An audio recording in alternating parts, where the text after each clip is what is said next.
அஸ்ஸலாமு அலைக்கும் வரஹ்மத்துல்லாஹி வபரகாத்துஹு. குழந்தை பிறந்தவுடன் இஸ்லாத்தில் செய்ய வேண்டிய 5 கடமைகள். 1வது தஹ்னீக் செய்தல், அதாவது பிறந்த குழந்தையோட வாயில ஏதாவது இனிப்ப வைப்பது. முஹாஜிர்கள் கூட்டத்தில் பிறந்த முதல் குழந்தைய நபி ஸல்லல்லாஹு அலைஹி வஸல்லம் அவங்க கிட்ட கூட்டிகிட்டு வராங்க. முஹாஜிர்கள்னால் யார் அப்படின்னு சொன்னால், தன்னோட வீடு வாசல் சொத்து சுகம் எல்லாத்தையும் துறந்துட்டு மக்காலேருந்து மதீனாக்கு வந்தவங்கள தான் நம்ம முஹாஜிர்கள்னு சொல்லுவோம். அந்த கூட்டத்தில் பிறந்த முதல் குழந்தையாகிய அப்துல்லா இப்னு ஜுபைர் அந்த குழந்தைய நபி ஸல்லல்லாஹு அலைஹி வஸல்லம் அவங்க கிட்ட கூட்டிகிட்டு வராங்க. இப்போ நபி ஸல்லல்லாஹு அலைஹி வஸல்லம் ஒரு பேரிச்சம்பழத்தை எடுத்து அவங்க வாயில் போட்டு மென்று அதை அந்த குழந்தையோட வாயில் வைக்கிறாங்க. அந்த அப்துல்லா இப்னு ஜுபைர் அந்த குழந்தை சாப்பிட்ட முதல் உணவு நபி ஸல்லல்லாஹு அலைஹி வஸல்லம் அவங்களோட எச்சில். சுப்ஹானல்லாஹ். 2வது பெயர் சூட்டுதல். குழந்தைக்கு நம்ம செய்ய வேண்டிய முக்கிய கடமையில் ஒன்று பேர் வைக்கிறது. குழந்தை பிறந்து 7 நாள்லையே பெயர் சூட்டிடணும்.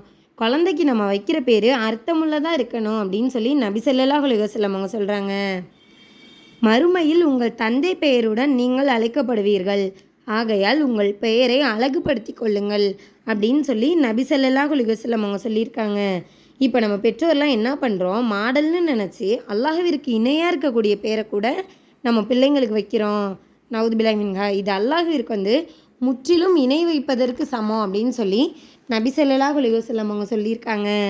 3வது அக்கீக்கா கொடுப்பது. குழந்தை பிறந்து 7வது நாள்லேயே அக்கீக்கா கொடுக்கணும். ஆண் குழந்தையாக இருந்தால் 2 ஆடுகளையும், பெண் குழந்தையாக இருந்தால் 1 ஆட்டையும் அக்கீக்கா கொடுக்கணும் அப்படின்னு சொல்லி நபி ஸல்லல்லாஹு அலைஹி வஸல்லம் அவங்க சொல்லியிருக்காங்க. அக்கீக்கா கொடுக்கறது நபி ஸல்லல்லாஹு அலைஹி வஸல்லம் அவங்களோட சுன்னத்து. இது கட்டாய கடமையெல்லாம் கிடையாது. அக்கீக்காவை விடுறதுனால எந்த ஒரு பாவமோ கஷ்டமோ கிடையாது. சுன்னத்தை பின்பற்றி கொடுத்தா அது சிறந்தது அப்படின்னு சொல்லியிருக்காங்க. அக்கீக்கா யார் கொடுக்கணும், பெண் வீட்டாரா ஆண் வீட்டாரா, இந்த சந்தேகம் நம்மள பல பேருக்கு இருக்குது. அக்கீக்காவை குழந்தையோட உறவினர் யார் வேணுனாலும் கொடுக்கலாம். பெண் வீட்டார் தான் செய்யணும், ஆண் வீட்டார் தான் செய்யணும் அப்படின்னு எந்த ஒரு நிபந்தனையும் கிடையாது. 2 ஆடு கொடுக்க வசதி இல்லாதவங்க ஆண் குழந்தைக்கு 1 ஆட்டை கூட அக்கீக்காவாக கொடுக்கலான்னு நபி ஸல்லல்லாஹு அலைஹி வஸல்லம் அவங்க சொல்லியிருக்காங்க. நபி ஸல்லல்லாஹு அலைஹி வஸல்லம் அவங்க தன்னோட பேரன் ஹசன் ஹுசைன் ரலியல்லாஹுக்கு அவங்க தான் அக்கீக்கா கொடுத்துருக்காங்க. 2 ஹசன் ஹுசைன் ரலியல்லாஹுக்கு 1 ஆட்டை தான் அக்கீக்காவும் கொடுத்துருக்காங்க. 4வது தலைமுடிகளை களைத்தல்.